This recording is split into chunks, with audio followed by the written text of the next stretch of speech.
டேய் மணி 8 இன்னும் கூட எழுந்துக்கல நீ?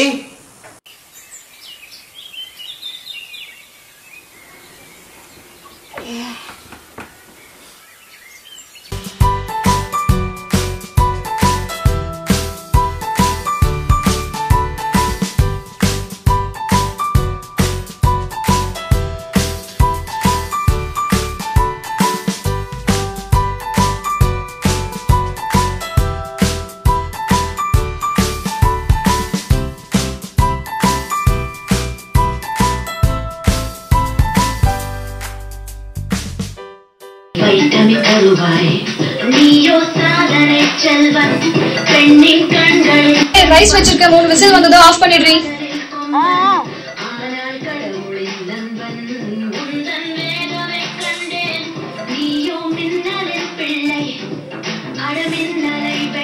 எங்க சாப்பாடு ரெடி ஆயிடுச்சு, சாப்பிட வாங்க.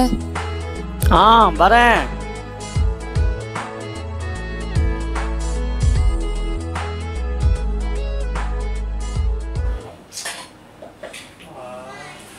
என்னடி தினமும் சாப்பாடா? டிஃபன்ல எதுவும் போட மாட்டியா நீ? ரெண்டு பேரும் வேலைக்கும் போகணும், 2 வேளை விதவிதமா சமைக்கணும். எப்படி முடியும்? என்னால முடியாதுப்பா. வேணா நீங்களும் வாங்க, 2 பேரும் சேர்ந்து சமைக்கலாம். போடு.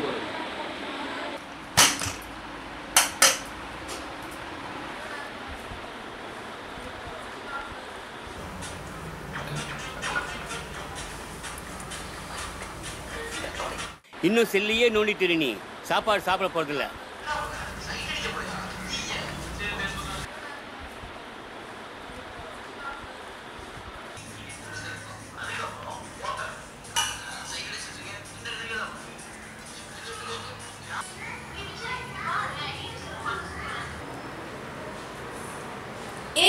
என்னடி இது?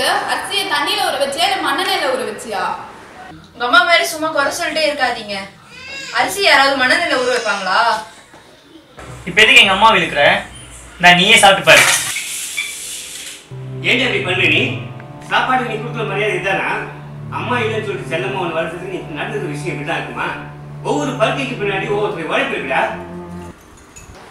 தப்பு இங்க இல்லடி, பிரச்சனை வேற பக்கம். மரத்தை காப்பாத்துங்க, வயலை காப்பாத்துங்க, நெல்லை காப்பாத்துங்கன்னு அவங்க கதறினாங்க. அப்பெல்லாம் நம்ம கண்டுக்கல. இப்போ அவங்க சொன்ன மாதிரியே திங்குற சோறு விஷமாயிடுச்சு. யானை கட்டி போர் அடிச்ச இடத்துல எல்லாம் போர் போட்டாச்சு. இன்னைக்கு போர் போட்டவன் வாழ்றான், நமக்கு சோறு போட்டவன் சாகுறான். அழுவுற குழந்தையோட குரல் கிடையாதுங்க நம்ம விவசாயிகளின் குரல். அழுவுற குழந்தையோட பசியை தீக்கணும்னு நினைக்கிற ஒரு தாயோட குமுறல். ஒரு குழந்தைய ஏமாத்துற மாதிரி ஏமாத்தி நம்ம நாட்டுக்குள்ள ONGC மீத்தேன் அப்படி நிறைய வந்துடுச்சு. அப்படி வந்த ஆபத்துல இருந்து நம்மளை காப்பாற்றணும்னு துடிக்கிறான் நம்ம விவசாயி, நம்ம தாயா மாறி. ஒரு தாய் இல்லைன்னா குழந்தை இல்லைங்க, ஒரு குழந்தை இல்லைன்னா நம்ம சந்ததியே இல்லைங்க. நம்ம சந்ததி நல்லா இருக்கணும்னு நினைச்சிங்கன்னா நம்ம விவசாயிகளுக்கு குரல் கொடுப்போம். அது நம்ம தாயை காப்பாத்துற மாதிரி. அதனாலதான் சொல்றோம், இப்ப விட்டோம்னா இதை எப்பவும் கேட்க முடியாது. சரிடி, போராட்டத்துக்கு போலாமா?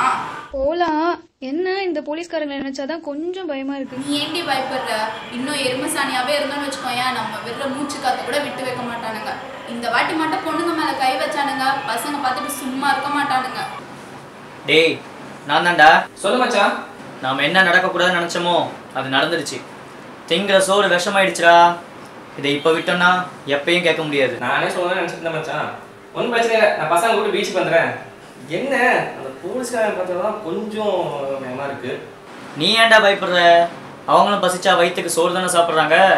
அது மட்டும் இல்லாமல் நம்ம இருக்கிற தைரியத்தில் தான் பொண்ணுங்களும் வராங்க. மறுபடியும் சொல்கிறேன், இப்போ விட்டோம்னா எப்பயுமே கேட்க முடியாது மச்சான். கண்டிப்பாக வந்துடு. வைக்கிறேன். விவசாயிகளுக்கு ஆதரவாக சென்னை மெரினா கடற்கரையில் கூடி வரும் இளைஞர்கள் கூட்டம். போராட்டம் வலுப்பெறும் காரணத்தால் டெல்லி சட்டசபையில் அவசர ஆலோசனை கூட்டம். விவசாயிகளுக்கு ஆதரவாக முடிவு எட்டும் வரை போராட்டம் தொடரும் என இளைஞர் அமைப்பு அறிவிப்பு.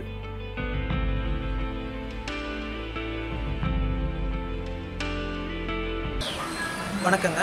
விவசாயிகளுக்கு குரல் கொடுக்கலைன்னா இதுதாங்க நம்ம நிலைமை. ஒரு கெட்டவனுடைய கோபத்தோட கொடுமையானது நல்லவனுடைய அமைதி. அந்த மாதிரி தாங்க நம்ம அரசியல்வாதிகளுடைய அலட்சியத்தை விட கொடுமையானது நம்ம மக்களுடைய பொறுமை.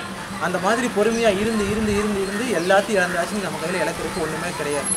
ஒரு டம்ளர் பாலில் ஒரு துளி விஷம் கலந்தாலும் அந்த டம்ளர் பால் ஃபுல்லாக விஷமாக மாறுற மாதிரி தாய்ப்பாலில் விஷத்தை கலக்கிட்டு வருங்கால சந்ததியரை நல்லா பார்த்துக்கோன்னு சொன்னால் எப்படி நம்புறது? நம்ம சமூக வலைதளங்களின் கதாநாயகர்களான ஜம்கட்சி, ஸ்மைல் சட்டை, மெட்ராஸ் சென்ட்ரல், டெம்பிள் மங்கீஸ் இவங்க எல்லாத்துக்கிட்டையும் ஒரு தாழ்மையான வேண்டுகோளுங்க. நம்ம விவசாயிகளை பற்றி நீங்கள் திரும்ப திரும்ப திரும்ப திரும்ப பேசணும்னு உங்கள் சப்ஸ்கிரைபரில் ஒருத்தனாக இருந்து கேட்டுக்கிறேன். ஏன்னா ஒரு விஷயத்தை நான் பேசுகிறக்கும் ஒரு சாதாரண மனுஷன் பேசுகிறக்கும் ஒரு சோசியலிஸ்ட் பேசுகிறக்கும் வித்தியாசம் இருக்குது. அதே மாதிரி நீங்கள் பேசுகிறதுக்கு ஒரு வித்தியாசம் இருக்குது. ஏன்னா அந்த விஷயத்தை நீங்கள் பேசுனீங்கன்னா மக்கள்கிட்ட போய் சேர்ற அளவு அதிகமாகும், அந்த வார்த்தையோட கனம் ஜாஸ்தியாகும். அப்படி இருக்கும்போது விவசாயிகளுக்குடைய ஒரு நல்ல விஷயங்கள் ஏதோ நிறையா இல்லாட்டி ஓரளவாவது ஒரு நல்ல விஷயம் நடக்கும்னு ஆசைப்படுறோம். ஆனால் பெருசாக எதுவும் நடக்காட்டியும் அந்த மாற்றத்துக்கு அடித்தளமாக இருக்க நம்ம இளைஞர்களின் மனசில் ஒரு சின்ன மாற்றம் ஏற்பட்டுச்சுன்னா அதுவே நம்மளோட வெற்றியாக கருதுறேங்க. மறுபடியும் சொல்கிறேங்க, இப்போ விட்டோம்னா எப்பவும் நம்மளால கேட்க முடியாது. அறம் செய்வோம், விவசாயிகளின் சிரம் காப்போம். நன்றி, வணக்கம்.